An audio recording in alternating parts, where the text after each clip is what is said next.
Good evening all, it's Monday night and we are the Tilton Talk Show sponsored by Small Affordable Cars. I'm Paul Hipkiss and we're joined tonight by Mark Meredith. Good evening all.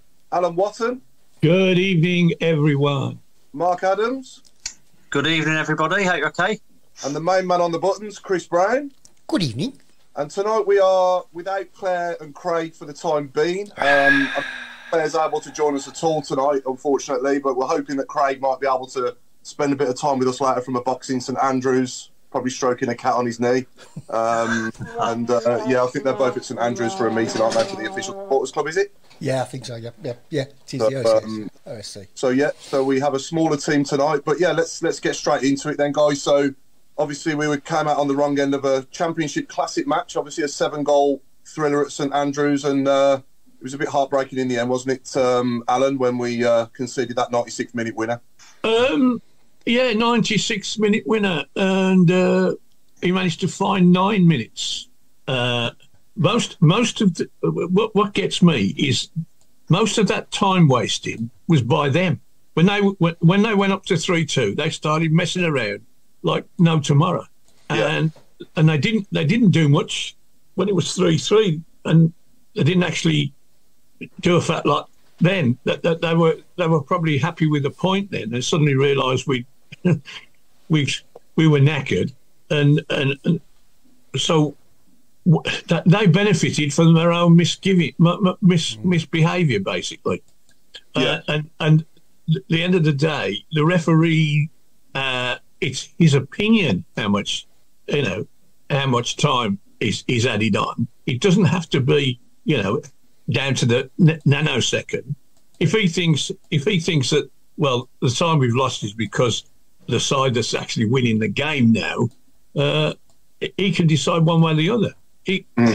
So I just got the impression with the sending off, with the offside goal, the officials weren't going to let us win. We didn't have the opportunity to win the game. Having said that, I tell you, as a football fan, they spoilt what should have been an epic game. Forget the score. It was a cracking game of football, or should have been, and it was spoilt. We'll never know what the true result would have been. We might have still lost. They had enough possession to score 10 goals. Our goalkeeper saved, after it was 1 apiece, he pulled off some blindy saves. He could be criticised for the goal because it went through his legs, but then he stopped us getting a thrashing. And it was, as I say, I came out of St Andrews fuming and facing a 4-hour journey, that blah blah and all that, and I shouldn't have been, because the football match itself should have been worth the effort, and it was spoiled, and that's not about winning and losing. That's just about the game being run incorrectly. And I could take the defeat if we was given a fair crack at the whip, which we weren't. Yeah, well, that's what VAR is there for in the Premier League. And would we all sort of vouch to want it in the Championship, or are we all against it, or what? What are the thoughts if it did come into the Championship? Do we think, would it come out on the right side of the results on Saturday with it? Not if you're Birmingham City. Nothing ever comes out on the right. Nothing ever does us a favour. No. I mean, we got off to a great start, didn't we? It was a brilliant goal from Miyoshi. I mean, I must admit, from where I was sat, I thought there was a suspicion of handball live at the time when I saw it in front of me. But watching it back on the highlights, obviously, it looks more like his chest about there, doesn't it? But he didn't have to tuck it away well. What a goal that was. And then, he took, like you say, Paul, his close control was superb. To get that little sort of spring to bring it down and finish. We started like a steam train, didn't we? We looked so good at the start, but I mean, fair play. I think Southampton were the best team we've seen at St Andrews, and I think they played better than Leicester did, to be fair. You can tell they're sort of bound for the Premier League, but I mean, having such a massive budget helps, doesn't it? But to go toe to toe with them, I mean, you can't score 3 goals and expect to, really, we should have got something out of that. It was a shame that the winning goal was such a scrappy, sloppy goal to give away. Wow. And Mark Meredith, before we went live, I've just said my frustration at Blues out of possession. We stand off our opposition and give them far too much time and space on the ball, in my opinion. And as a coach, is it not surely, something that we should instruct the players to close? You have to hunt your players in packs when you're out of possession and close them down as quickly as you can. And for at least 2 of those goals on Saturday, we were standing off them, weren't we? We were allowing them to put easy crosses in or play an easy through ball without any pressure on them. Yeah, 100%. Listen, it's typical Blues, isn't it? We sit back. We've sat back for so many years and just invited pressures to come against us. And against a team like Southampton, where we know that they're going to possess probably 90% of the game, I think you've got to have a little bit more about yourself, and you do have to go into those earlier and close those spaces down. I don't know. Defensively, we struggle. We struggled now probably most of the season. It's difficult because, like Mark just said, you can't score 3 goals at home and then still go away with 0, with no points. That's hard to take, and it's tough because you can see the players are working hard. Like, you can't. I don't think on Saturday you could turn around and go that, you could get the odd moments of players not doing the right thing, but I think the core of them really did put themselves about against a really, really good team. We wasn't helped by referees' decisions. We conceded a late goal, but the biggest thing right now is, 2 weeks ago, or 2.5 weeks ago, we won 2 on the bounce. We're 6 points ahead of the relegation zone. We're here today. It's 1 goal away now. We've leaked 4 goals again in the game at home. We've lost the game. We go to Hull tomorrow, which is normally a no-point game for us when we go away to Hull. So I don't want to sound negative with it because I don't think the performance was too bad. No. It just worries me that we are being sucked deeper into it. And looking at it, I was looking on Saturday night about it, and to think that we've, including interim managers as well, to think we've had 6 different people in charge, with that being either 1 or 2 games in the season.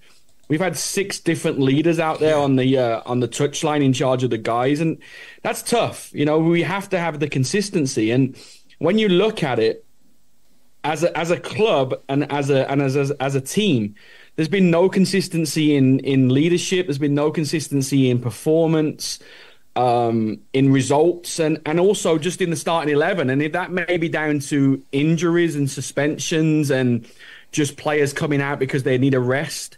And we don't have a massive squad, but I don't remember when we've gone into a run of results going, this is our best 11 on the pitch. We're picking results up home and away, even if it's only 1 point here and there. And we're going on a consistent run. And unfortunately, we're being sucked back down there again. And again, it was hard to take Saturday because I thought we probably deserved a draw in the end. I don't know where we got 9 minutes of injury time from, but the clear thing is we come out of another game with no points, and we've got 2 really tough games ahead, and our game in hand is Middlesbrough, which is not going to be easy. So I think it's just it's getting the pack together again, so to speak, with Venus or Mowbray or wherever that's going to be, and really now trying to force the information to them that we're working hard. We don't have that extra little bit of quality to get the points right now. Yeah, I just think the timing of everything has all come at once, hasn't it? We're decimated for defenders, and God bless him, Tony Mowbray obviously has fell unwell at this time as well. And just as we're getting into the business end of the season, we a lot of things are going against us, and nothing's more important than Tony Mowbray's health, obviously. And I hope he can get back soon and get himself sorted. But it was good to hear Mark Venus last week give us some positive updates on that. And I'm hoping we'll see him back sooner rather than later. But I think it is going to be at least another month, isn't it? And we've got so many games in March, I think March is our most important right now. And I think that's the difficult thing is getting through those 4 weeks now without him and being in a position where we're still above the bottom 3 and we're pushing and we're going. And listen, I feel that we've got a good enough team to stay up. I do. But my biggest thing is now as a fan is the results on the field is what is to speak about it, and we're not getting those. So we can't sit here and go, we'll definitely stay up, because right now we probably in the championship are the favourites to be in that bottom 3, because people like QPR getting results away at the top of the league on Saturday just proves that these teams are all fighting and getting results when they need to. So we're certainly not out of it. I wish Tony Mowbray the best. What I would say is I think the decision, whatever the decision was to let Kevin Long go, I think it was a bad one. Now, that may have been the player himself that wanted to go. Yeah. But we're in a dire situation now with defenders. And he, again, I watched him in the MLS. And don't get me wrong, I live here in the States, and MLS is not a strong league. But it's his second game last night, his second clean sheet for the team. This is a team that probably kept one clean sheet all season last year. Have now played 2 and conceded no goals in both games that Long's played. I'm not saying that's him, but he's solid, he's smart, he defends well, and we're going to miss that over the next couple of weeks. Yeah, definitely. Alan, I mean, we're lacking leaders, aren't we, at the moment? We haven't had a leader on the field for a long time, really. Can I just draw your attention to something? 3 games ago, we beat Blackburn 1-0. We kept a clean sheet. Yeah. And our back line was Dramé, Roberts, Bielik, and Lang. Yeah, we haven't had that. We haven't had that back line since. No, and we've not only have we had to change it game by game. In some games, we've had to change it a couple of times within the 90 minutes. So getting that, getting that cooperation and playing with each other and understand. It just keeps disappearing, and you've had a go at Sanderson. The poor bloke was injured. He come in, different partner. Next game, different partner, and today Saturday he got sent off. What kind of momentum can that give anybody, let alone him? When you're being basically changed every game, and sometimes twice in a game.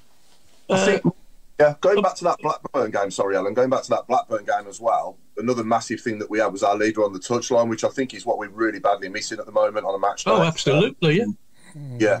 We haven't had a proper leader on the pitch, like I just said, for a while. I don't know, though. Who would you say was the last proper captain we had? Probably Michael Morrison or Robbo, was it? Robbo, yeah, easily. Yeah. Ward. Barry Ferguson. Yeah, I mean, Anthony Bailey here, I've kept this comment, so we've been backing off all season. Sanderson is the chief backer offer. Yeah. I'd go with that, yeah. And I agree with you, mate. For that one goal, he was standing off again, wasn't he? He was just standing in no man's land, and it gives him a free shot on the edge of the box. And okay, he probably shouldn't have got there, and he shouldn't have got to be in that position to have the shot. I think I'm talking about the second goal now. Shea equalised, didn't he? Shea Adams. So this is their third goal. I think it's put them 3-2 up. He got the third, didn't he? I think didn't Shea Adams got the. No, it was the one where Buchanan fell over. And the bloke just that's the one. That's the one. Yeah, that was the equaliser. Yeah, but as soon as Buchanan fell over, he was then one-on-one with Sanderson, if you like, or Sanderson was away from him. And he should have been rushing out to narrow the angle down to give him less to shoot at, but he was just backing off and standing still in no man's land, and he gave him a free shot. Certainly had a free shot in the end. Couldn't miss. Let's say something on that though, and I'm not trying to make excuses for anybody here. Like I openly say that I think Roberts and Long was probably our best partnership so far this year. But I think we talk about when Rooney came in and the different style he chose to play. And a lot of these players, Sanderson being a massive one of those, couldn't play that system. The issue was he was pushing the centre-backs and the defence up pretty high. He was obviously playing with his full-backs really high, and he was leaving those two a little bit, just isolated in there. And then Mowbray's come in, and obviously Mowbray wants to go back to playing a little bit more simple, as we want. But even as a professional footballer, it must be difficult, as I say, to have 6 different people leading you in 8 months. We're not even talking a year. We're talking 8 months of a season. Different ideas, different instructions, different ways to play. I don't think these two centre-backs right now know if to go to the ball or not to go to the ball. I don't think it's that instruction is kind of clear in their head of, we need you to press this every time, and then we need somebody to come in and block and whatever else. And I've talked about it a couple of times this year, and I know people don't like it. And again, I'm not a big fan of it as a coach, but I still think right now with the troubles we're in, you play 3 centre-backs, and then that way you always have that one sweeping up in behind to do it, because I don't think we're strong enough defensively to play the 4 that we have and stop leaking the goals we're leaking every week, which is the same things. It's a slip, it's somebody not pushing the ball, it's somebody going in behind. Why not try it? But the problem we're going to have right now is if we do try it and we bring Longelo in as a wing back, then we're playing 5 outside back, so to speak, in our defense, because that's what we have right now. So it's difficult to do that as we speak for tomorrow, maybe, but maybe that's an idea moving forward if we do get Roberts back or Bellick and try it. He says that Buchanan can play there. He says that Dremar can play there. Give them a chance. Give all 3 of them a chance, and let's see if we can push our wing backs. I believe Longelo can play as a wing back if he's got defensive behind him, because I think he's more of an attacking player than he's a defender.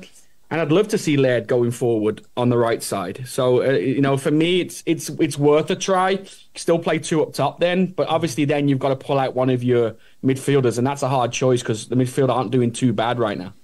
Mark, no, exactly. Mark, just going back to Long, I'm just curious as to how much say would he have had in the matter of him going, if any? I honestly think that they've told him he's not getting. He's only on a year by year, as he has been since he's been here. I think Mowbray's probably come in and had his chats with his players and said, "Listen, you're not in the plans next year. We're looking to bring in younger players."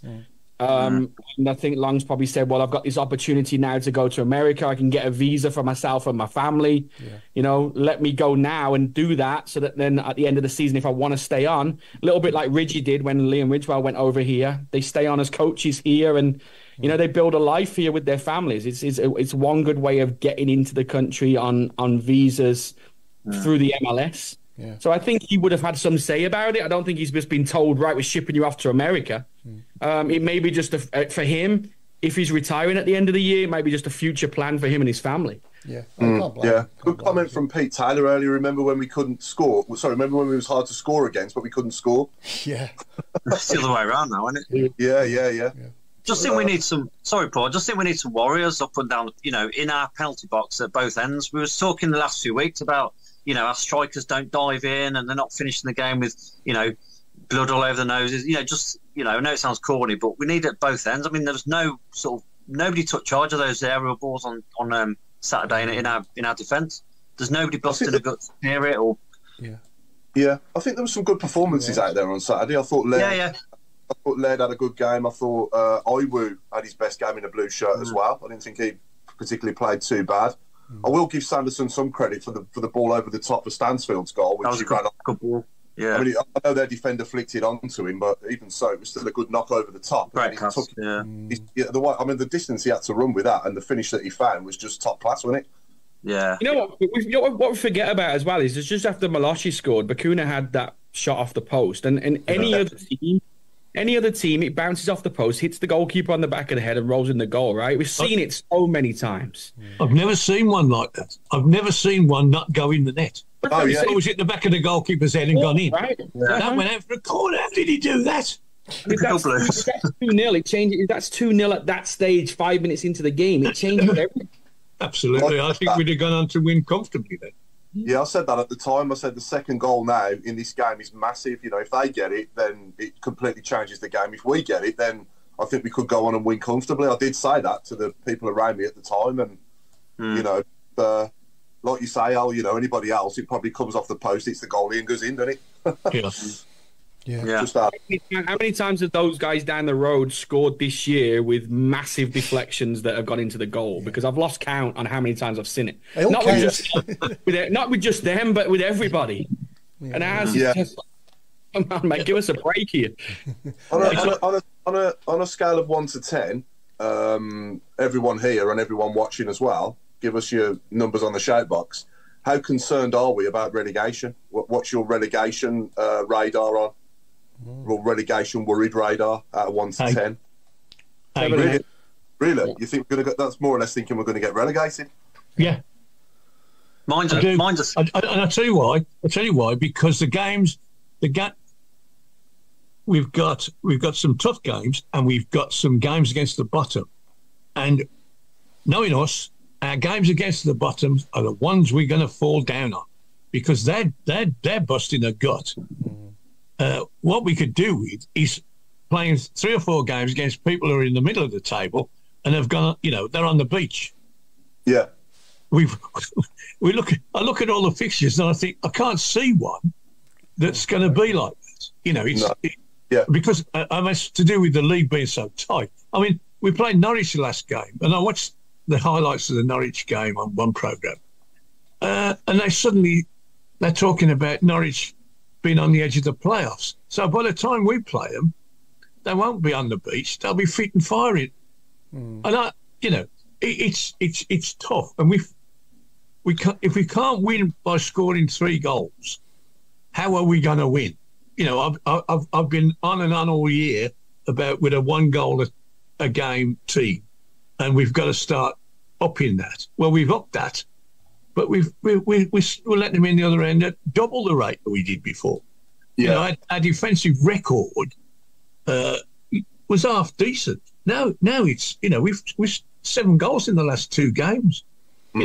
That's you can't do that. We got to win. I'd have swapped that Saturday for, exciting though it was. I would have been happy to be bored to tears, cold, and 1-0. I'm not going there for entertainment. I'm not going there. I'm going there to see us grind out a 1-0. Shouldn't we be going there? Shouldn't we be going there at all for entertainment? Isn't that really what I mean? I know we're all passionate fans, but it's still the entertainment business. It's a results business. I'd take a 1-0 every week, honestly. But if I want entertainment business, I could say the theatre. You know what I mean? Isn't it a theatre? Isn't it a theatre? It's a circus at times, right? Exactly. Let's be honest. I mean, for me, the first and most important thing is the result. If we win playing well, then that's a bonus. But I'd rather win playing badly than lose playing well. And we've had so many over the years I've been watching them, and I'm sure we can all now off the top of our heads probably name 2 or 3 1-0s that we've scrapped. Yeah. And been the worst team probably in those games. But I'd rather take that than like Saturday where we played well and lost. Like we did against Leicester at home, we played well and lost, didn't we? We played well and lost a lot of times this season and over the years, and I'd rather win playing badly than lose playing well. But that's just me. I'd rather just get them 3 points on the board. Sorry, Mark. I was going to say, how about you, Paul? What's your rating? Rating? I came back at you, Alan, a few weeks ago, I remember, and I was not concerned at all about relegation, but this was before Tony Mowbray was unwell. Since this has happened now, I am more concerned with obviously the time he's going to be out and, that lack of leadership that we're going to have on the touchline. That's nothing against Mark Venus, but Mark Venus is not a manager. We need a proper manager to get us through this. And we've got one, but sadly, he's got to go through this treatment. And, like I said earlier, nothing's more important than that. But, I am more concerned than what I was a few weeks ago, put it that way. But I would probably say that my number out of 10 now is probably, it was a 4, and it's probably now a 6.5, I would say. Yeah. So I was going to say a 6. I still think we've got enough to stay up there. But like you said, Al, looking at the fixture, it is a bit more concerning. And, my only hope with Norwich is that they'll already be in the playoffs by then, and they'll do what Huddersfield did against us a few years ago and just filled out the kids. I couldn't agree more. Yeah. We've still got to go to Leicester. We've still got to play Coventry at home. We haven't beat them very often in the last 10 years. We owe them one, don't we?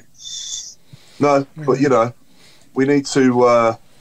they need to do it for Tony Mowbray, don't they? That's what they need to do. And I'm sure he's in touch with the lads via Zoom or whatever, at the training ground and stuff. I'm sure he's having video calls with him if he's well enough to do that. I don't know. Obviously, we don't know what's going on behind the scenes, but hopefully he's able to, rally the troops, shall I say, virtually, rather than on the touchline on a match day. But even so, when they cross that white line, you need your leader on the side, don't you? You do need that, and at the moment we don't have it. Just in regards to your question, Paul, scores out of 10, I would say on Facebook it seems to be 7 pluses.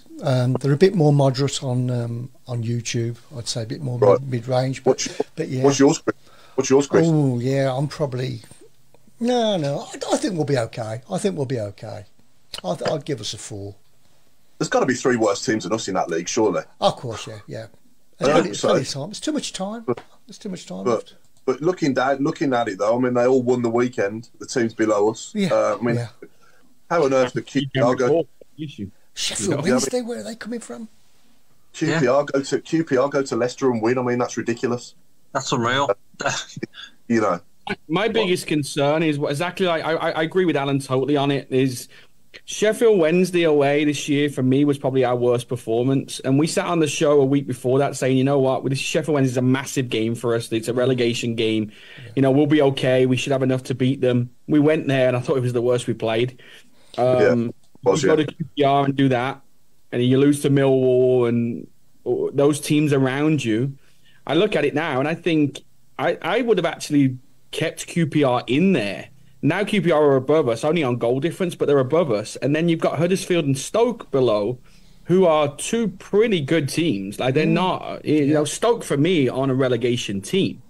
But again, people say that about us, but it's the results on the field, and either of us, Stoke or ourselves, are not getting those, and that's why we are where we are. There's another factor that is bothering me.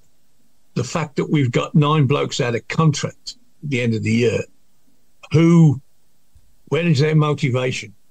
Where's they don't care whether they're in the side or out the side, whether they play well or not. I'm probably exaggerating, because professional footballers, I hope, are professional enough to, whatever the situation is, they play for their careers, right? If I have a good 4 months at Birmingham and my contract ends, I'm going to be snapped up like that. If Birmingham go down and I'm looked on as one of the causes of that, people won't snap me up. That's how I would like them to be thinking.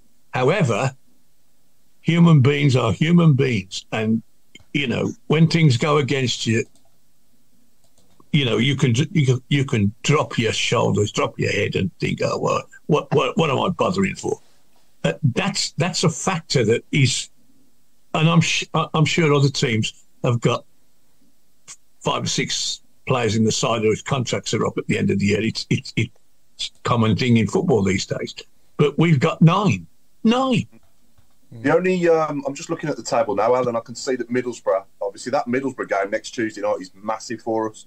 I mean, they are probably the only team that we need, that we're left to play that is mid-table, that's like 14th. They ain't going to go up, they ain't going to go down. They're on 44 points and they're just literally smack bang mid-table. But after what's happened earlier in the season, it's sod's law, isn't it, that we're in a fight with John Eustace as well, because they're not out of it either, Blackburn. He's had a terrible start, hasn't he? He hasn't won a game yet, has he? He hasn't won a game. No. So, it is a bit concerning, but I personally think we'll have enough. I think we'll be okay. That's just my opinion. I hope I'm right, but I'm not going to sit here and, light up a cigar that I'm that confident, though. I am a bit concerned. I'm not going to lie. A lot more concerned than what I was a few weeks ago, put it that way. Yeah. But let's go back to the game then. We'll talk about the red card on Sanderson now, and then we'll move on to obviously other things. But last thing on Saturday's game was obviously the red card on Dion Sanderson, and where I was sat, obviously in the middle of the cup, obviously I couldn't really see from that angle what had happened. I could see that he'd gone in and didn't pretty much get the ball, but I was surprised at a straight red live at the time. But watching it back, with the rules of the modern game, I just thought maybe a red is the rules in today's game, and that's why the referee gave it. And let's not forget, he had a split second to give that red. But I thought, my opinion was, seeing it back, I thought it was a yellow card at worst, because he didn't. Don't get me, with his stud showing like that, if he'd have contacted him full on, it could have done some serious damage. But the reality is he didn't. But maybe what made the referee do that in real time in that split second was he must have saw his stud showing and then just give him a straight red card for dangerous play. But if we appeal that, do we think we'll get it rescinded? Or what's our opinions, first and foremost, on the red card? And if we appeal it, do we think we'll get it rescinded? We should have done it by now, else he can't play tomorrow, can he? No. So why have somebody? You know, I've not read anything that have tried to get it rescinded. I'm guessing. Don't think we bothered, have we? No. What I will, well, with those rules now in the game, it's kind of spoilt it for me a bit because the physicality's come out of it. You know, that wouldn't have been a foul 20, 30 years ago, would it? Nowhere near. 15, wouldn't have even probably been a foul, never mind a yellow. No. Wouldn't have been a free kick. Ironically, Paul, after our discussions this week, there was an it was exactly the same incident in the Rangers Motherwell game. The bloke just went in and blocked him off, and he gave, I think it was a Rangers penalty. They lost in the end, but they gave a penalty. No card, no finger wagging, nothing. The bloke just took him out, blocked him, and he didn't hurt him. You know, he blocked him. Yeah, body check, and the referee. And I thought it was amazing. It was almost like a replay, and the Motherwell centre half, as I say, penalty, no arguments, no bookings, no finger wagging, nothing, and we got on with the game. And I thought, well, you know, this is at Ibrox Park, where people think that Rangers get every decision going. They got the penalty, but they weren't suddenly finding themselves playing against 10 men, you know, and they lost. Now, if we'd not had 10 men, I don't think we would have lost. No, you know? In hindsight, probably not in hindsight. No, good shout from Michael Woods here. Bielik's one at Plymouth. His red card at Plymouth was a nothing tackle, and that never got rescinded. So they'll probably give up appeal. But Mark Meredith, give us your thoughts on the red card, mate. It can go both ways, can't it? I think I agree with you, Paul. I think when you see it back on the replay, I think with his studs up and the new rule in the game, I think that the referee's probably given what he thinks is the rule of the game at that time. So I wouldn't argue the fact of that. Now, if you slow it down, it'd be actually interesting to see if VAR would look at it and slow it down and see, because actually Sanderson does turn and put his butt in the way a little bit to block at the end. It's not all studs, but I think, as you say, in that 0.2, the referee seeing those studs and then seeing the cut on the knee of the player that has gone down, I think it's just for him, he's gone in with his studs, he's cut the knee, so it's high, it's a red card. So I don't think there's an argument about it on what he's seen and what he gave. It's just harsh that. I don't know. It's a tough one. You could argue both ways. If it was against us, do we argue that it's not a red and we're playing against 10 men? I don't know if we do. I don't think it would be rescinded. I think the team probably, the club probably know that. So, yeah, I think he takes his 3 games and we have to move on. Unfortunately, we're just in a situation where we don't have any defenders. But I'm looking back. I can't even remember the game, and I think it may have been on either Buchanan or Laird. It was one of them. You remember when he got one and it went right into his knee and there wasn't even a yellow card or a foul given? Do you remember that early on in the season? I can't remember the game or the, like I say, but I can just remember the tackle where someone's come in and smashed him in the knee and he didn't even give a foul. It might have been the Ipswich game. I can't remember, but I'd say it just seems to be against us all the time. But at the end of the day, it was taken, and I don't know what the result would have been with 11 players. The one thing would be is that the red card probably would have taken 2 minutes off the injury time clock. So who knows? You know. People are pointing out that it was Leicester at home. That challenge on. Leicester it was. Yeah. That's it. In a straight red. Was it Dewsbury Hall? I can't remember who the player was. To be fair. No doubt people will tell me, but who was the player that did that challenge? Because it was definitely a straight red. I remember it at the time, and there was contact. We didn't give a free. More contact. There was a lot more contact on that one than there was on Sanderson's as well. 100%. Tom Richardson says, anyone going to address the rumour of the ref being a Wednesday fan? And does it matter? I know. Does it I matter? mean, that, going back to the actual incident. No, sorry. I mean, that happened right in front of, where I sit. And at the time, I was fuming. I was like, absolutely livid. I thought, that's a joke. But then when you sort of calm down the next day and you look at it again, you think, well, actually, you can sort of understand a bit of reasoning behind it. It's just pure. At the time, you're just absolutely mad as anything. But Of course, you can understand it a little bit. Yeah. But I mean, the ref overall, I thought he was poor anyway. I think he was one of the worst we've had. Yeah. I think for me in the modern game, there's a lot of things that aren't better than what they were before, and one of them is, the offside rule. The other one is the handball rule. The handball rule is ridiculous. And the other thing that drives me insane with the offside rule is they don't put the linesman just will not put the flag up straight away, will he? Or let them run through. Yeah. And someone's going to break their leg or something unnecessarily one of these weeks. Like I've said on here before, for that reason, and it just drives me mad every time a player goes through. You're like, go on then, because he hasn't put his flag up. You think he's on, he's onside, and then he hits the shot, and then sometimes it might even go in the back of the net, and he's going to put his flag up. Yeah. Like, they're so slow; it's unbelievable. Yeah. I think we're probably seeing the last days of linesmen anyway. I think there was a big penalty shout in the second half, and the guy who committed it, he actually demonstrated for 5 minutes after this incident what he'd done. And every time he demonstrated what he'd done to his mates, I was thinking, I agree with you, mate. That's a penalty. He'd done this sort of thing and knocked the ball away with his hand. And, we didn't get that. That was a crucial. I think that would have actually put us in the lead if we'd have got that.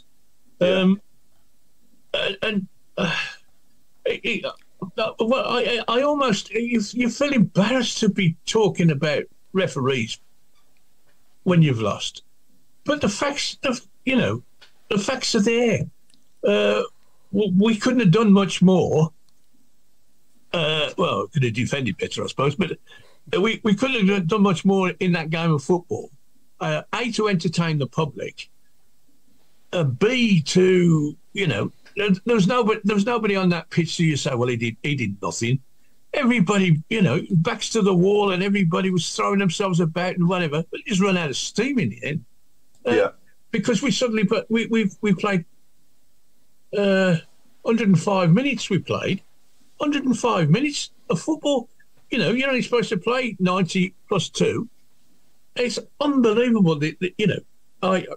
It's just. I'm just speechless, basically, and I don't want to be blaming referees for our mishaps, but no. that bloke did. Let's get that woman back. She was all right. Have her every week. You remember the Southampton game? The Southampton game when Burke was actually smashed at, and he didn't even give a penalty. But that for the goalkeeper to come out and smash Burke the way he did was 3 times as bad as what Sanderson did on Saturday. Yeah. And we didn't even get a penalty for it. Remember, and that was at a stage of the game where we'd just gone down by a goal.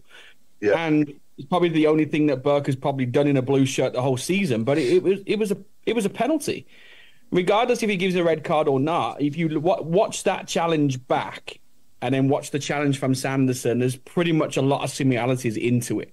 Yeah. The way he led with his leg to come out and give, into Burke. Burke wasn't even facing him; it was in his back. Yeah. I mean, Jason Hughes makes a good point. Lots of comments about injuries, bad luck, crap refs, players out of contract as if it's just Blues, and it's not. Other teams suffer just the same. It's not just us, but it's just more frustrating, obviously, when it's your team, isn't it? But I think we can blame ourselves as well, though. The way we defend, for me, there's just not enough urgency there without the ball. Like I said earlier, we haven't got the ball. We need to close our man down quicker and stop giving them so much room to aim at and space on the ball and time as well. And it was even frustrating the life out of me on Saturday watching it live. I was saying it live, and it's like when they played that through. I know Armstrong was offside, but he should never have been able to pick out that pass so easily. No. And then they've got through us quite easily as well for the goal, obviously, from the edge of the box, and even Shea Adams' goal as well. Even Shea Adams had time to fall over and stand up again and score, didn't they? Yeah. I think it could be time for Sunic again. I shout the praises.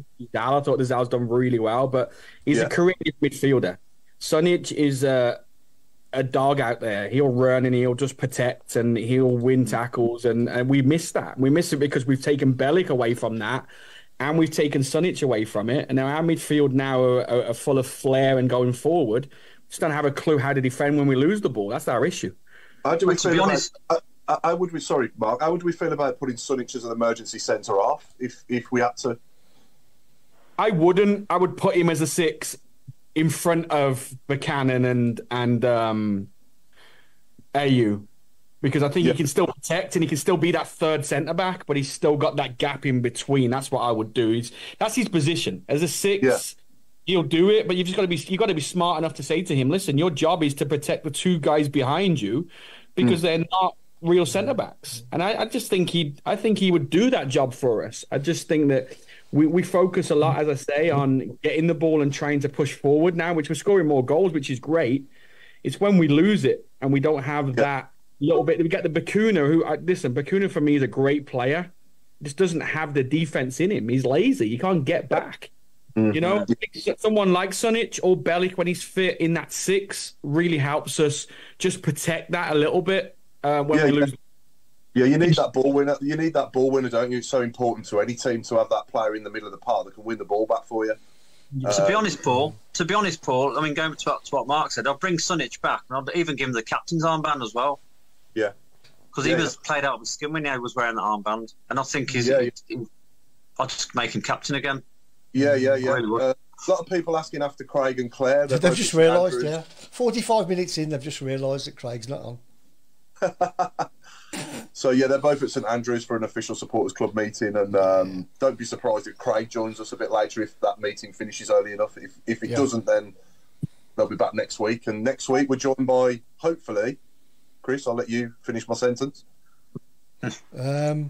Somebody.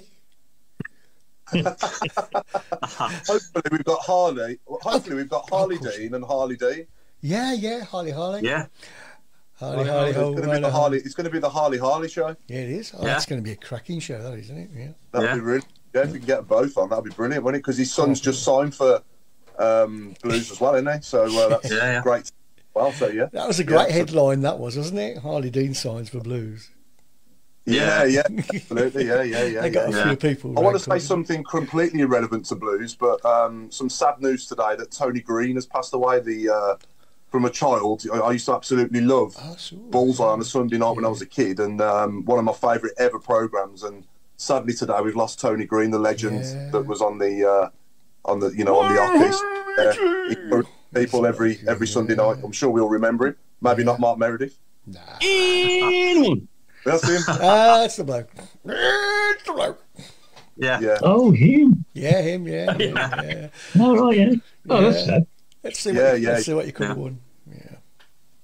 So that's obviously the game discussed, and we've got a big week ahead now, haven't we? We've got 3 games coming up now in the next week or so, and we need to try and get at least 4 points out of them 9, don't we? Really, if we can, at least. Mm-hmm. I do like this comment from Anthony Bale. He said, let's not play the victim guys and have this victim mentality. Yeah. We just I agree with that. Basically we just need to attack. Yeah. Yeah. Just need to man up a little bit and just like I say, just go for it. Yeah. But this is it. We scored 3 goals, so attack's not the problem. Our problem is keeping the ball out the other side now. Yeah. That's the biggest issue, and I'm not. Again, we've sat here for half an hour probably blaming refs and stuff like that. The fact is, Southampton were a better team than us. They possessed the ball a lot more than we did, and as Paul said at the start of the show, we sat off and allowed them to do it, and we got caught out in the end. Yeah, definitely. Yeah, sometimes you have to help yourself, don't you? 100%. I certainly do. Can I just bring something up? As we've got plenty of time. You know me, I sit watching old Blues videos ad nauseum, and I've been watching matches from our 3rd division days, in front of an empty St Andrews, people like Sturridge and Gleghorn and whatever. And they've shown lots and lots of goals from that particular time. And I'm sitting there watching. First of all, players in the third division are a lot smaller than players in the first division at that time. There was one match was against Crystal Palace, and Sturridge was taking on Eric Young. And yes, you know, the difference in size. Anyway, but watching these games over and over and watching the goal scored, there seems like half as many players on the pitch, right? There's loads of room everywhere. And we scored goals with balls over the top of the centre half, crosses in, none of this tippy-tappy football round. It was bump, Nigel Clegg on left foot, round the back of the fullback, Sturridge running on, sticking it in the net.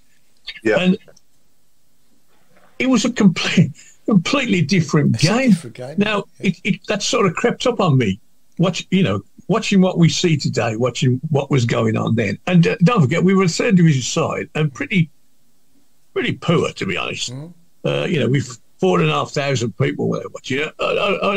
Mark's view on this as a coach, what has changed in that time? I know I'm talking 30 years, and you're probably not even that old. Tactics, and winning is all important. I think changed.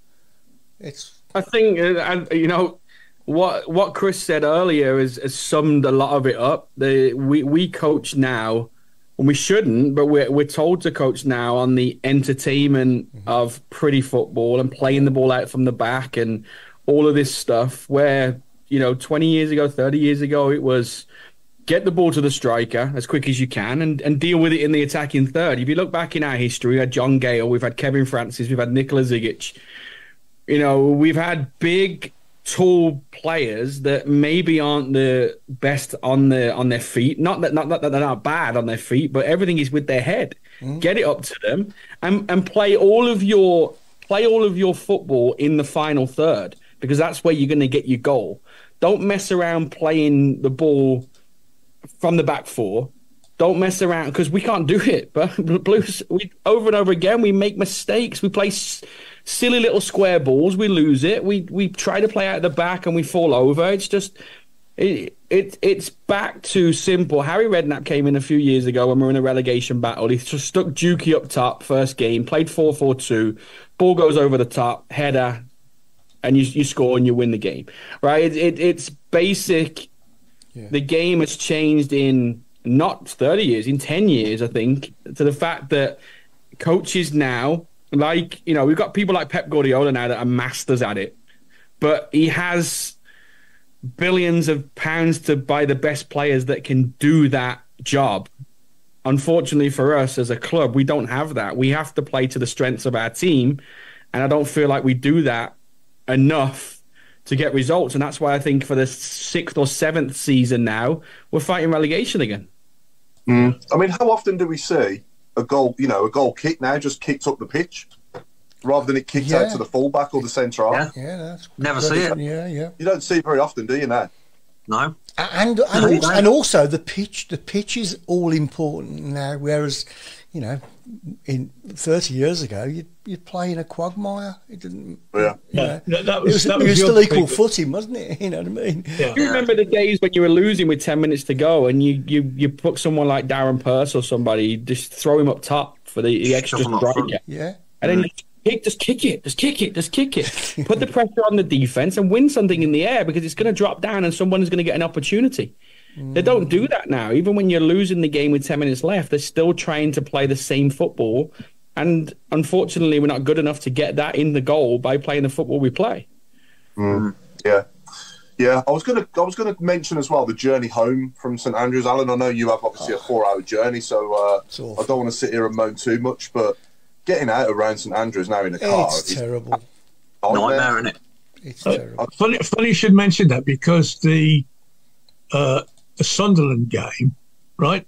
I came out, I walked down to the Watery Lane, across the island and towards Digbeth, and there was not one. I crossed the road there, and there was not one car going either way, and I read all the complaints. Nobody could move, yet there was no road. There was no cars in that road.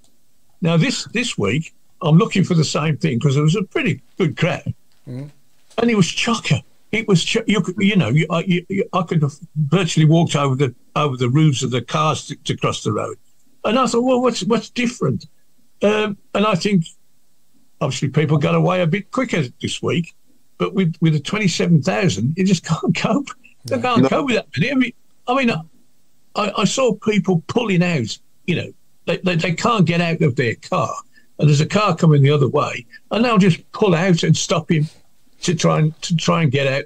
And I've watched it. And I'm glad I'm walking. Basically, I'm walking up to the station, and it's much more comfortable. Yeah, I'm not even sure if it's just blues that's causing the problem, because you go back 12 months. I used to be confident that I'd get home to only miss a few minutes of the R5 game. Now I'm lucky to watch the first half. You know what I mean? Are you walking all the way to town from the ground? Yeah, because there's no buses. Yeah, there's no buses. The buses from outside the ground on the country road, that's blocked off. By the time I get to a bus stop, I'm nearly at the station. Yeah, I'm like that. I start walking back up towards Digby. If the bus comes, I can jump on it back to Coventry, or I'll just go and get the train. Can you? Do you remember that time, Alan? Alan, do you remember the time when they used to have all the buses lined up? I do. From the Greenway all the way down the country road. Yeah, they used to come out. And people used to come in, they fill the bus up, and the bus would go, and then another one would come in, they fill that up, let it go. I think something like that would go down well, really. Free buses, I think. Well, there's a lot of, to be honest, Chris, there's a lot of away grounds who do that. I mean, Stoke are one. Yeah. That's what they do. They just use the old buses and go back to the old days, just ferry people off. Get them out of the way. Get them away from the ground. Even trains at Bordsley. Like, I know some stop there because my dad gets off at Bordsley a lot. But even stopping more trains there on match days to allow people to walk to the station at at Bordsley and get a train into town or out of town, wherever you're going, in what direction. It's closed down, isn't it? It's all boarded up, isn't it? I go through Bordsley on my train from Marylebone, right? Now, I have to go up to the station, Moore Street, and get a bus back to the ground, which I get the 97, which stops on the backside of the ground. Now, why is it that on match days that London train can't stop at Bordsley? I don't know. Yeah, because 90%. By the time we reach Banbury, Blues fans are getting on, and by the time you get, it's full of Blues fans, but they have to go into town and come out again. Yeah, would you stop there? Would you stop there? And be able to get on? Ironically, I went to see a friend of mine who lives in Alton, so I had to get off at Solihull, take the train to Alton, right? Because the train stops at Solihull and Moore Street, doesn't stop at Alton. No. So I got on another train and then went to see him, and then I got on the Alton train, which again was absolutely chock-a-block with Blues fans, and they stopped at Bordsley, and I got off there.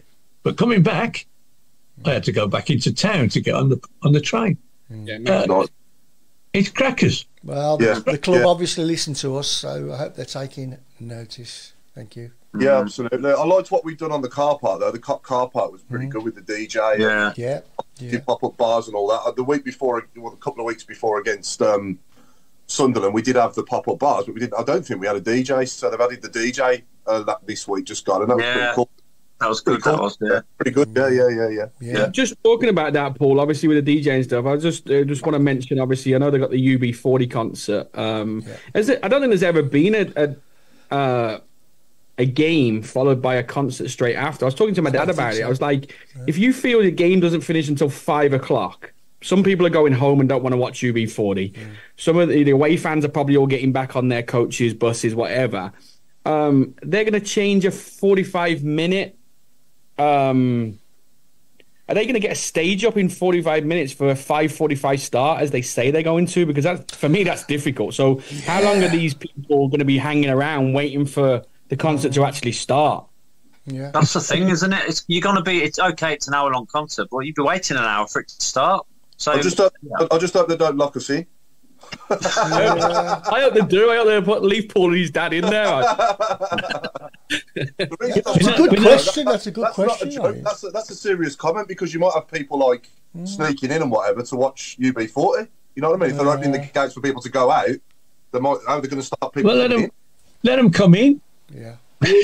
Let them come in. Yeah. You know, The they might buy a drink. They might, buy a packet of crisps or whatever. There won't be any drinks and left. again, you don't know the result of the game. If you're really annoyed or whatever of the game, then you go, I ain't staying here for another hour. I'm out of here, right? Yeah, I think. Regardless, you don't know what's going to happen. It's difficult to go straight after a game into that and expect everybody to stay and watch it, I think. If we lose 2 or 3-0, you're not going to want to hang around, are you? Steve Portman just said the stage is being assembled behind the GM goal, apparently.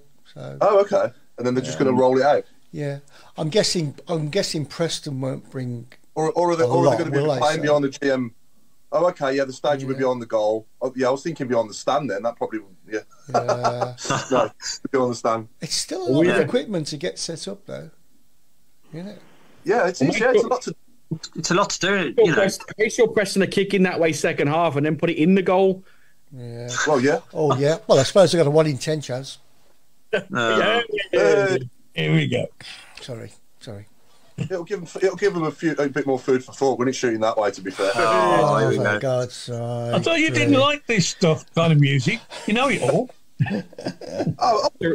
Well, it's just not my genre of music, Becky. But I've got nothing massively against it. It's just not my cup of tea personally. But it's not your red wine, is it? It's He's a rat in the kitchen, isn't he? Get in there! I don't know whether you got me text on Saturday, but they played 3 reggae songs just before the kick-off, and they were that was too bloody loud. I couldn't even speak to my mate next to me, and I thought, I bet Paul's loving this. And when by the time they played the 3, and I thought, well, I can see why he's talking about he burning his ears. I like Bob Marley and I like UB40 and all the others. It ain't the same. It ain't the same. No. I mean, I think it's a great gesture. In my humble opinion, I mean, the best band I've heard from Birmingham is probably ELO, to be honest. Yeah. One of my favourites, yeah. I would take ELO over UB40 any day of the week. Absolutely. I said this. I mean, sorry, Paul. I said that. I mean, for our 150th anniversary next year, I know it's probably a long shot, but I would love ELO to do a concert to sort of celebrate it. I'm not saying on a match day, but as in, just at some point next summer. Yeah. That'd be amazing. And another one as well is Duran Duran as well, who I could listen to. They did want to St Andrews before, didn't they? Duran Duran. Yeah, 2006. This could be something that the club could tap into. I mean, we could have bands from Birmingham following games, as we get, I'm not saying do it every week, but maybe once a season over the next few years. Yeah. They did it for the Commonwealth Games, didn't they? The closing ceremony, we had everybody. Yeah. I mean, Musical Youth were about 14 when they made their hits, and they're about 60 now. Yeah. Steel Pulse, another good reggae band, Steel Pulse. I like them. Very good, yeah. Get Rob and his friends out there. Yeah. Oh, no, I'll be a solo act, I think. Jim Tony's just there's a Villa fan in Duran Duran, so we don't want them. No, forget that. Right. I forget that. I don't want to talk about Duran too loud, because my other half, Becky, has been a Duranny for donkey's years, and she's been in the studio with them as a teenager and stuff. So I do believe that one of the members of Duran Duran went to the same school as me. But I'm not boasting about that. What's that Borstal? So it's definitely a good incentive. I think it's a great idea by the club, and I hope it goes really well. But I'll be watching from afar. Not your cup of tea, is it, Paul? Really? No, but it does. I've got nothing against it though, Chris. I just hope we don't. It's not just. I think it's a wonderful idea. I mean, I think it is as well. I do. Yeah.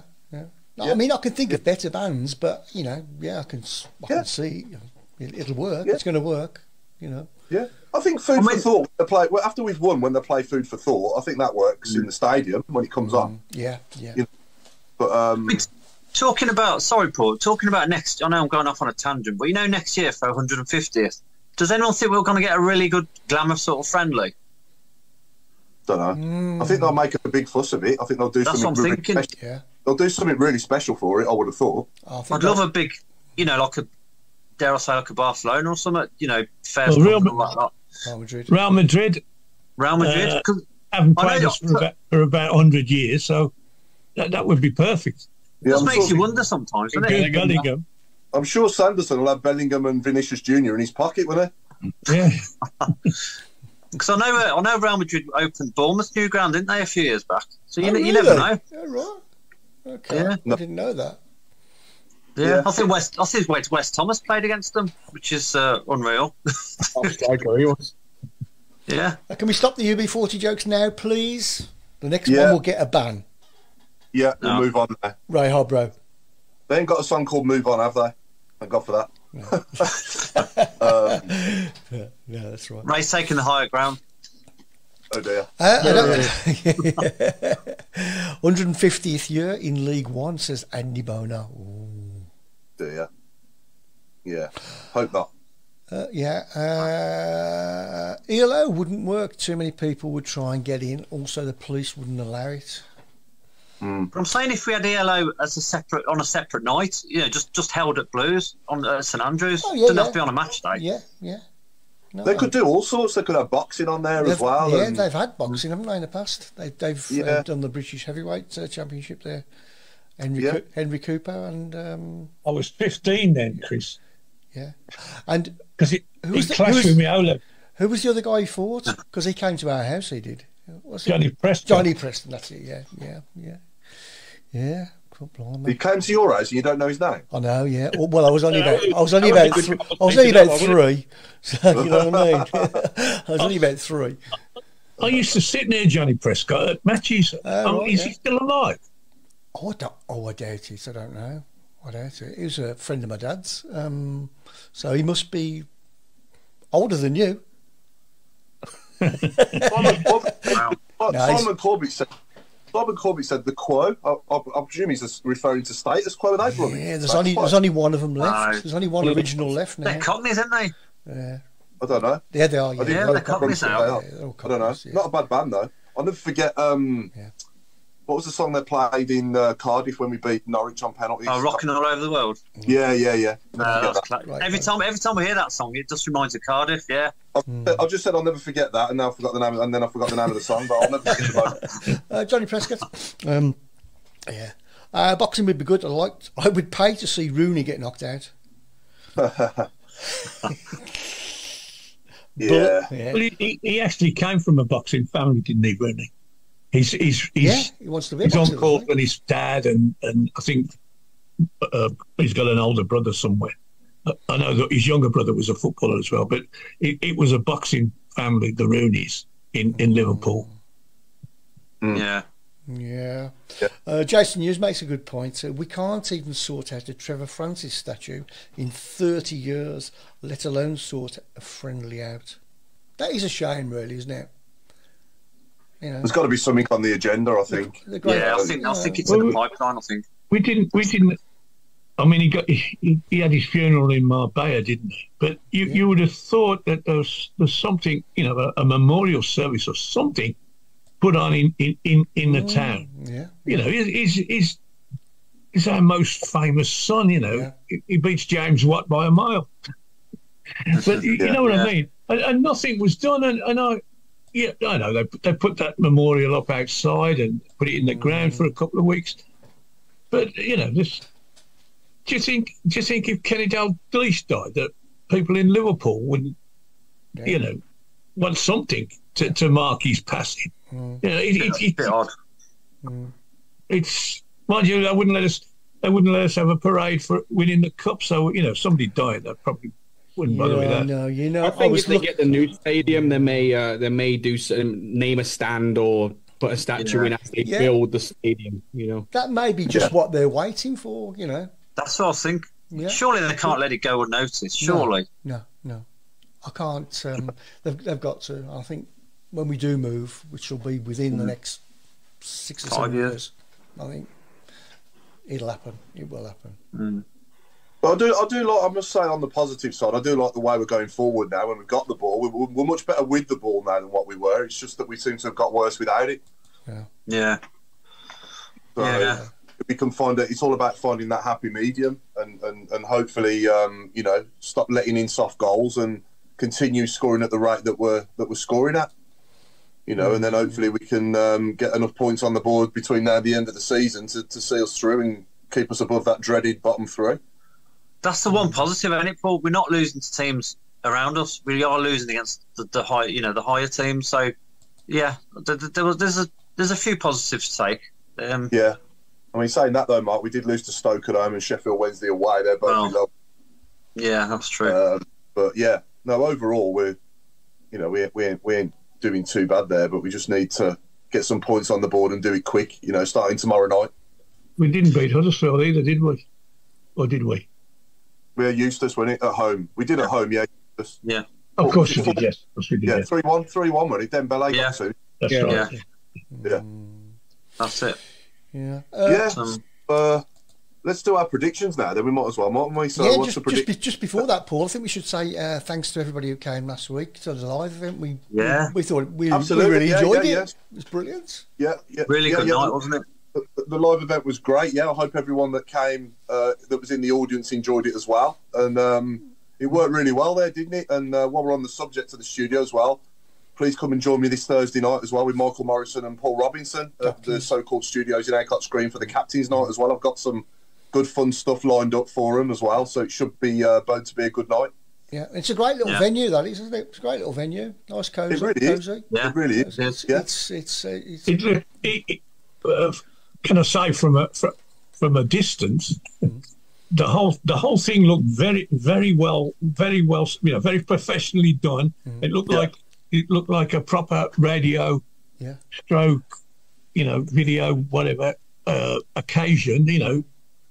Not quite as good as Question Time, but in the same it looked proper. It was a good, proper deal. It was a good night. Excellent. It was a good night. Good night. Only took me 9 hours to set that up. But, well done to Dennis on that one, huh? Yeah, well done. It's a great little venue. Great little venue. I think we made a couple of mistakes, which we'll rectify for next time we do it. But no, it was good. Good night.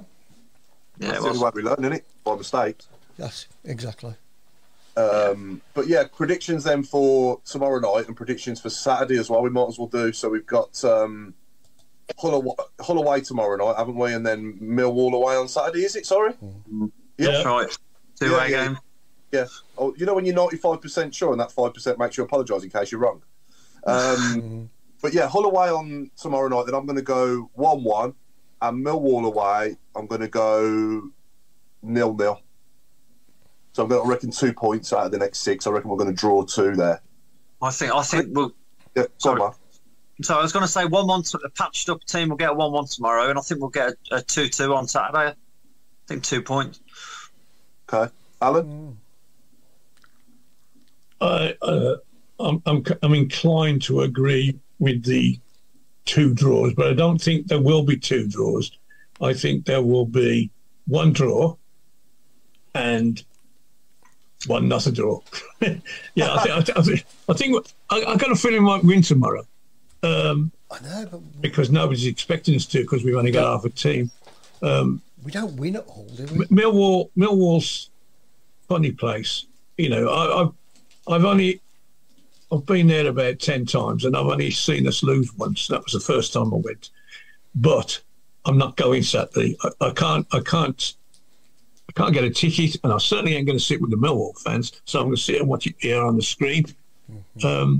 So my good luck ain't coming with them. So they're going to do it on their own. So I'll probably go for that to be a draw.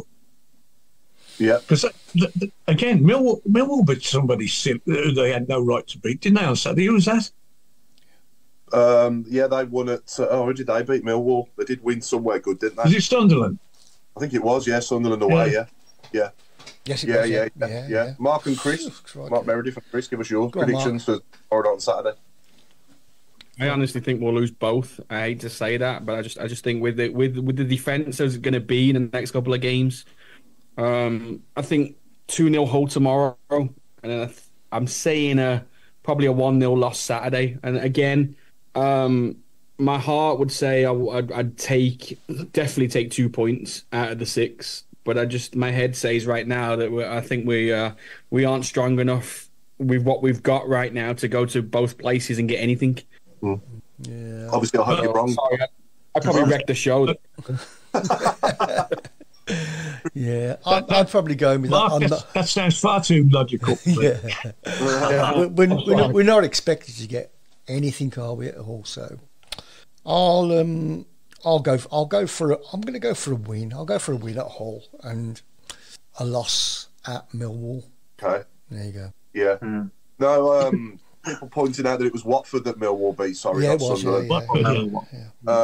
I think Lily Pad had a question earlier, didn't she, Chris? Have you still got that anyway? I've just seen it coming up regarding. Yeah, I've got it. Question: if each one of you could pick any footballer that have passed on from any teams to make up a start 11 at Blues, who would it be and why? Do you understand that? No. Not me. We're dead. We're dead. Yeah, I think. Yeah. I'm guessing. Any players that have Diego Maradona, George Best. George Best, You got to have Bobby Francis Moore. here. Bobby Moore. Bobby Moore. We've got to be careful. Trevor Francis might get in. I think so, Francis, yeah. you have to. Yeah, Francis. Yeah, I think she probably means. Does she mean Blues players that have passed on? Players that have played for Blues that have passed on, or out of football ever? Do you know what I mean? So she might mean. Got to have Gilmerick in goal then. Yeah. Oh yeah, it's got to be. Start making up a starting 11 at Blues. Who would it be? So I'm guessing it must be. So out of absent Blues players, absent players that have played for Blues. Yeah. But Trevor's definitely up front, isn't he? Yeah. Gilmerick, TF. Ian Handesides, and I'm trying to think. There's probably a lot that Gary have Ablett passed. as well. Yeah. Roger Hind. Roger Hind. Well, Roger Hind. Yeah. For my time, but Oh, Terry Cooper. Terry Cooper would be a great left back. yeah, left back. Was he left Did he back, play? Alan? Didn't play, did he? No, but he was a manager. He was a manager. Yeah.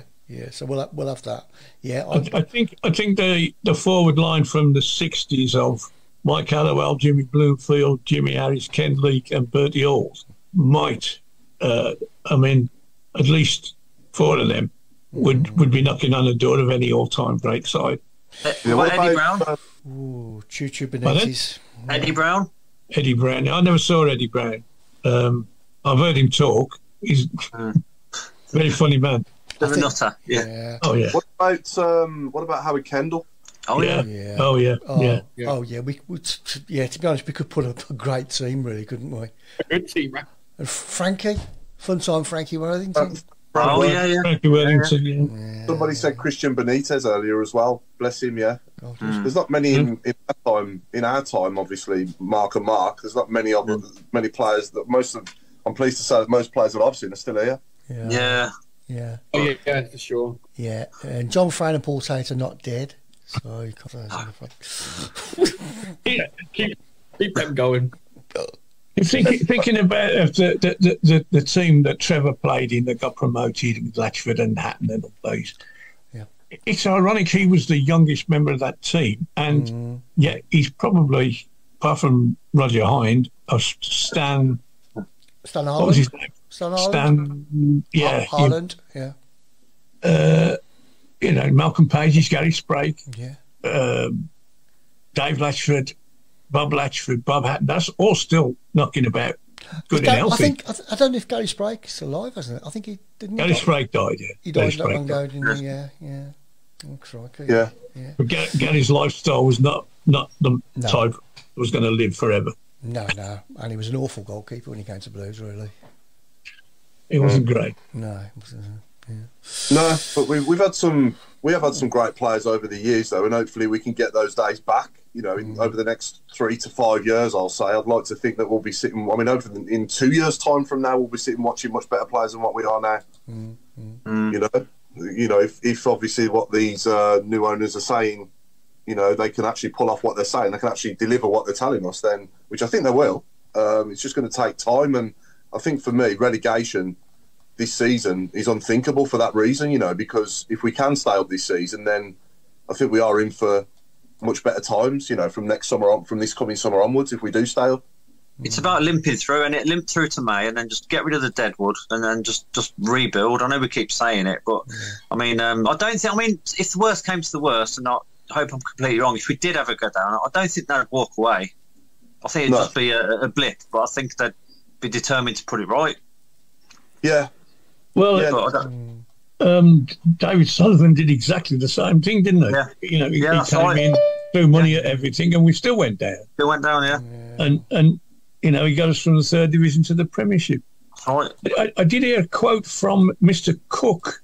He spoke to a group of football people. I'm sorry, but Craig's and coming said, spoil it, isn't it? that in a year or two's time, we'll be talking about one of the greatest football clubs on earth.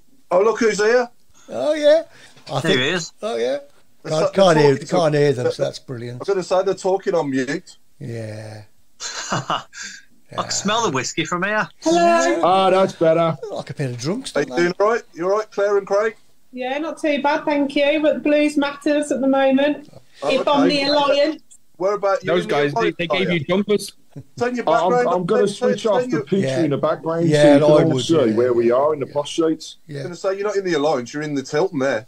Well, we are in the Alliance for a minute, yes. But It might be Thanks for switching off. probably in Craig's back garden. Look at him, he hasn't got a clue when it comes to technology. That's it. Background and effects. Let's have a look. Exactly the same. There we go. So we are. Oh, there you go. That's better. Alliance. Yeah. Do you want to give everyone an update on what's happened so far tonight? Well, we all met up and we were talking about all the different groups and everything. And then we've all kind of branched off and we were just talking about really the strengths and weaknesses, things that we need to look at. And then each group are going to meet. So I'm doing the men's match day and you're doing the ladies. I've got the ladies' games, yes.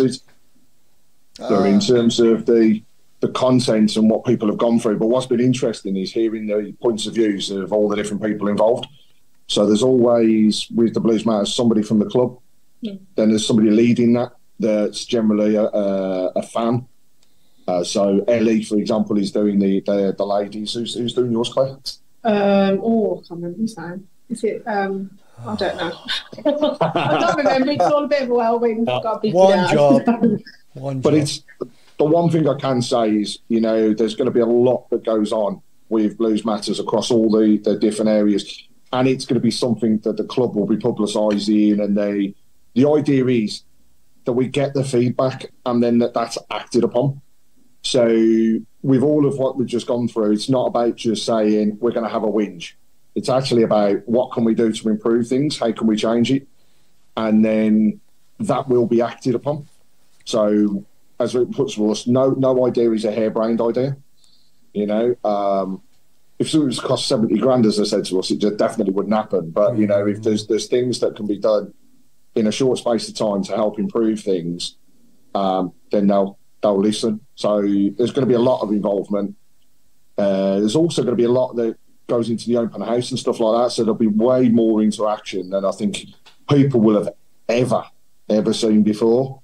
So watch out really for more. Sounds interesting. And any ideas and things like that, if people want to obviously let us know. Obviously me for the men's match day and me for the ladies, then obviously just let us know. Obviously we're not miracle workers, so just about getting hot water is enough. But I think it's all about making sure that everybody's included and things like that. So fingers crossed. Yeah. Excellent. Good stuff. Did anyone mention the acoustics? Like the sound? That seems to be getting worse, doesn't it, every week? As soon as you said that, Mark, your sound went all Oh, no, we couldn't hear a word you were saying there. We've spoken about the sound. A lot of it's going to be next year now. They've got, apparently, there's speakers within the main stand that I didn't even know. And I said, obviously, now we're doing who, because we haven't got a clue who they're actually talking about, say who to. So, but there's so many different things that we've all said, so we'll see what happens. Yeah, and the other thing that I want to put out there, I mean, I've said it on the show many occasions now, it's about getting more people down to the game to watch the ladies. So, I'll be interested in people's thoughts on what stops them coming today. Now, if it's not, it'll be not just somebody's kettle of fish, and I totally get that. And that feedback is still feedback. But what the driver is more around the families and the side of things and how we can get more interaction with schools, with clubs and associations that are doing stuff with the ladies' game already. What else can we do to encourage people to St Andrews or as it kept referring to, St Andrews at Knighthead Park, to get people, more and more and more people down here to support. And there has been an increase in attendances, below 1,000 to start the season, just shy of 1,800 at the last game. So there's improvements, but what else can we do to bring that along? And the main point was we didn't have any fireworks on Saturday, which I didn't obviously recognise. But it's, do you still want the fireworks? Are we a safe club for children to turn up? Would you bring your family here? Would you say that, do we have the long family experience? It's not just, right, let's go down to the pub. Is there more we can do? We were talking about like stewarding. There's so many things that came up that, we've got somebody in there, which hopefully we can get him on the show. That's going to be my aim, who's been supporting this club since forever. And literally he has missed 5 games throughout his whole loving the Blues, and he was just an inspiration to talk to. He used to live in Ireland and come over, and these are the people that make our club, and it was an honour to even be in the same room as him, to be honest. Yeah, I think the fireworks work well on the night games, but in the afternoon kickoffs at 3 o'clock on a Saturday, I think it's a bit of a waste of, you don't get the same feel, do you? It's not the same effect. No.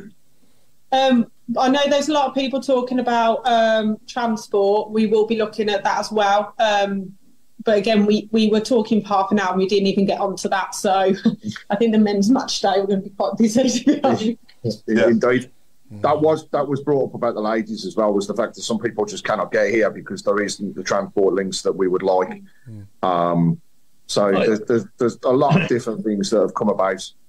The other thing that was mentioned was about the supporters clubs. Now, it's been obviously released now that we have various supporters clubs that are affiliated to the club.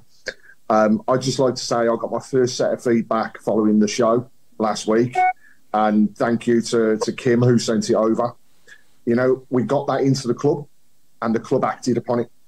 So the one thing that I can say is not just from tonight, but overall, if people feedback using the official channels and to the right areas, the messages get across and the messages will be acted upon.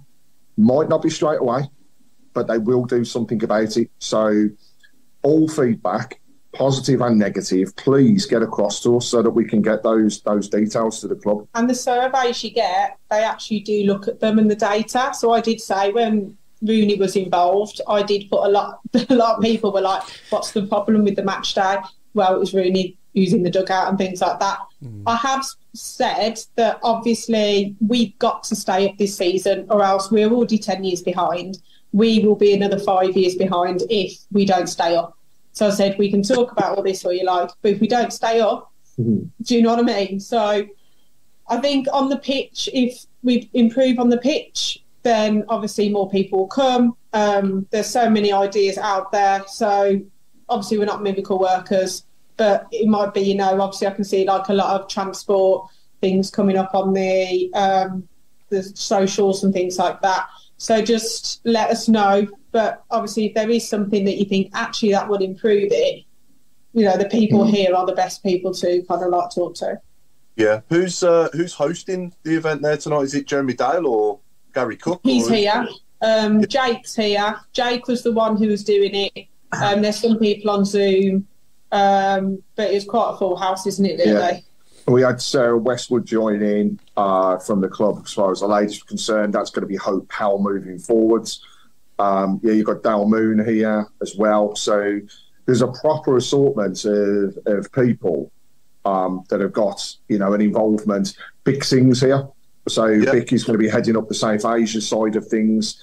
So his involvement obviously is going to be huge as well. So there's a proper mixture. And the one thing I can say is the word of Tilton Talk is definitely out there. People do listen. Yeah. People do watch. They look on social media. Yeah, they're looking all over Twitter or X, whatever you want to call it, Facebook. So they do watch and they do actually take into account a lot of things that we do say.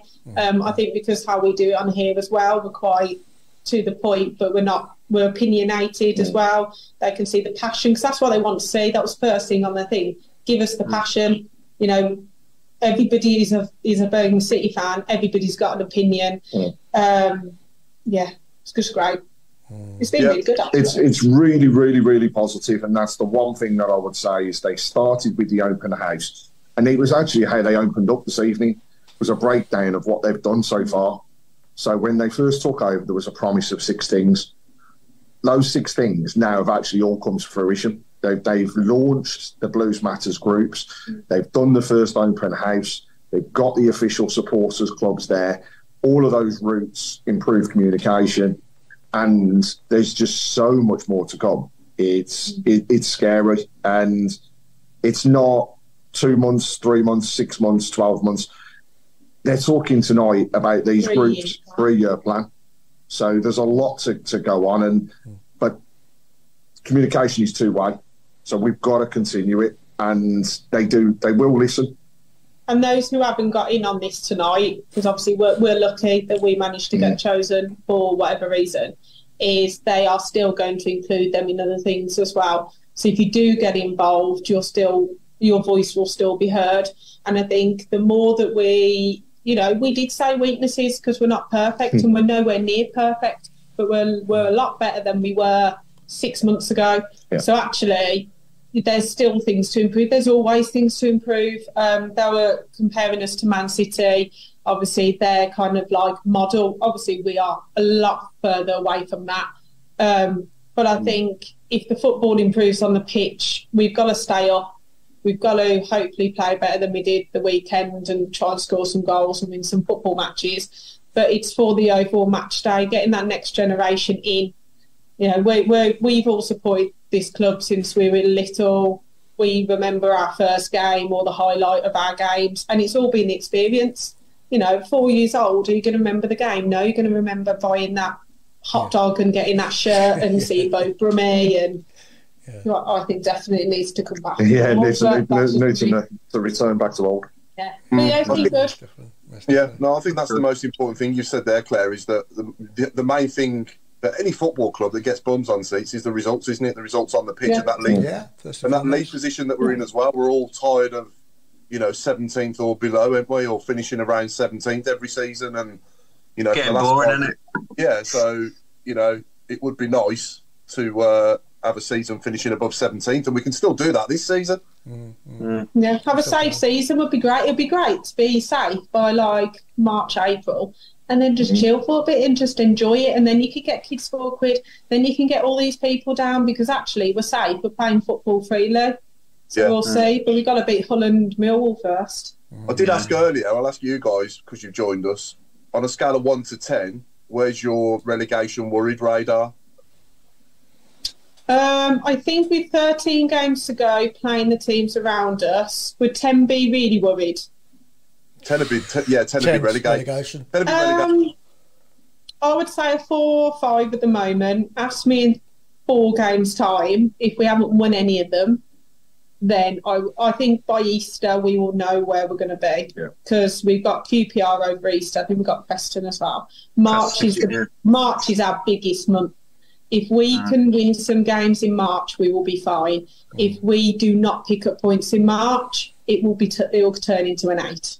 And I think I'd be the same on that. It's key to get the results that are going on at the present moment and to get a few points over the line. And tell you what, I don't want to play pretty football. I don't care if it's scrappy or what. What we saw at the weekend, if that performance is put up against the likes of the Rochdales, the Millwalls, and the teams Rochdale. Rotherham, sorry, Rochdale. I'm losing already. We're going to 4 goals to Rochdale. The drugs are kicking in. Well, if we play like that, we did the weekend though against those teams in and around us, then we are going to get results. And the thing is, we're all scrapping. So actually, going into the games where you say we're away from home or we're playing at home, it's even keel at the moment because neither teams around us want to lose. And that, to me, plays into our favour a little bit. So, yeah, 4, I'd say 4 at the moment, but we'll move that forwards over the next few weeks. And I hopefully, I'm turning around and saying 1 or 2 in the next couple of weeks. That's where I'd like to be. Because the feedback from the audience and most of us on here was quite a bit higher than you guys, wasn't it, Alan? Yeah. Well, I said 8. Yeah. It's 7. I think everyone went into panic. That's the problem. Everybody. We've played Southampton. When we played them away, we were absolutely shocking. I was there. It was awful. You couldn't even put a number on it, how bad we were. Considering now we've given them a game, okay, we can't defend to save our lives, but we haven't been able to defend for years. But at least we scored some goals. And to be fair, was Sanderson's a red card? I'm not going to bring that up because you've probably gone through it. Personally, I don't think so. Miyoshi, was he offside for that one shot he had? No. We haven't got the rub of the green. They were offside. I mean, Armstrong was miles off from the pictures that I've seen. Yeah. So we need to get the rub of the green. Millwall have got the new manager bounce. Stoke, have they got a new manager? I think so. They've got a manager bounce as well, or something going on there. QPR have got a new manager bounce. We need to keep together. And if we panic, that's when we will end up going down. So we're not world beaters, but let's see what happens. Yeah. Steve Portman's asking who is representing the disabled supporters there tonight. So Lungi was doing she's heading up as far as the group is concerned for all of the equality and diversity. There wasn't specifically people here. There is a gentleman whose name Clinton Farquharson. CBA. He is going to be massively involved in the EDI side of things. So I think he will be one of those representatives. There wasn't anybody else direct though from any of the groups. It's not, I suppose, in a way. That's more to come, I think, because there are also people on Zoom who we didn't see. Yeah. So that's the other thing. Okay, and then very quickly before Chris blows the full-time whistle, give us your predictions for Tuesday and Saturday. I would take a 1-1 at Hull. I think they're flying. Hopefully, because I'm going on Saturday, shocked. I hope that we can beat Millwall because last time it took me 4 hours to get home. So fingers crossed we can get a result. I'll say 2-1 against Millwall. Let's hit them in their own backyard. Yeah. I'm going to go for... Sorry, Claire. I fancy us for a cheeky 1-0 tomorrow night. Cheeky 1-0 tomorrow night, yeah. And then 1-1 on Saturday. The one thing I would say is probably been mentioned, but safe travels to anybody that's going. If you normally go on the public transport, be aware that there are issues with the trains and tubes getting to Millwall. So please, for any fans, be safe and enjoy the day. Hope everything goes well. Well, yeah. I can't find a whistle, so you're going to have a. There you go. Sorry. Okay. So making a draw. Sorry, Claire, I didn't catch your prediction at Hull. Was it 1-1? Sorry. Yeah, I'll take 1-1. If we can sneak a win, happy days. Yeah, no worries. So that's it, ladies and gentlemen. We've been the Tilton Talk Show yet again, and sponsored by Small Affordable Cars. It's good night from me, Paul Vickis, and it's good night from Alan Watson. Good night, everybody. And good night from Mark Adams. Good night from me. Good night from Mark in America. Thank you, Mark Robe. Good night from me. It's a good night from Craig and Claire at St Andrews. Good night from us. Keep it on from here. And good night from here. Have a great one. And over to Mrs. Brown. And it's a good night from me. Good night. Oh, I like this. You know what? We're not doing it from home anymore. We're going to stay here. I'm better than the prison cell. Have you got any pockets? Is there any nice biscuits? Really nice biscuits. Tea, coffee, you name it. Is there any friends for Road? No. We told them all to go away. Hello, everyone. Right. And there you go. You can have a view of the Alliance. Yeah. And even if you want to, the nice. fortress. Oh, that's better. What stand are you in?